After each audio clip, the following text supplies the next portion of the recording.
आपण पाहत आहात दैनंदिन जीवनातील ताज्या घडामोडी न्यूज जंक्शन सोबत। बातमी आपल्या लोकहिताची। महाराष्ट्र FDA सतर्कता। कोल्ड्रिप सिरप विक्रीवर तात्काळ बंदी। महाराष्ट्र अन्न व औषध प्रशासनाने कोल्ड्रिप सिरपची विक्री, वितरण आणि वापर तात्काळ थांबवण्याचे आदेश दिले आहेत। मध्य प्रदेश आणि राजस्थानमध्ये 11 मुलांच्या मृत्यूनंतर ही कारवाई करण्यात आली आहे। तपासात या सिरपमध्ये डायथेलियन ग्लायकोल म्हणजे DEG हे अत्यंत विषारी रसायन आढळले आहे।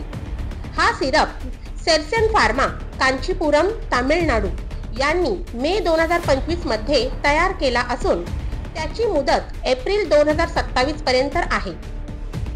FDA ने सर्व किरकोळ विक्रेते, घाऊक व्यापारी, रुग्णालये आणि नागरिकांना आवाहन केले आहे की त्यांनी हा सिरप तात्काळ वापरणे थांबवावे आणि संबंधित पॅकेजची माहिती स्थानिक औषध नियंत्रण अधिकाऱ्यांना द्यावी।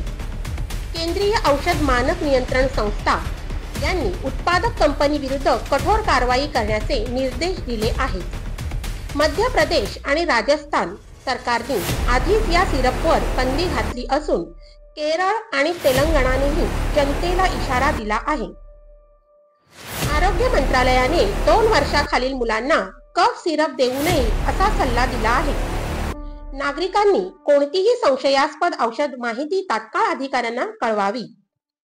अशाच राज्य आणि देशातील ताज्या घडामोडी पाहण्यासाठी आपल्या न्यूज जंक्शन चॅनलला लाईक, सबस्क्राईब करून बेल आयकॉनला क्लिक करा।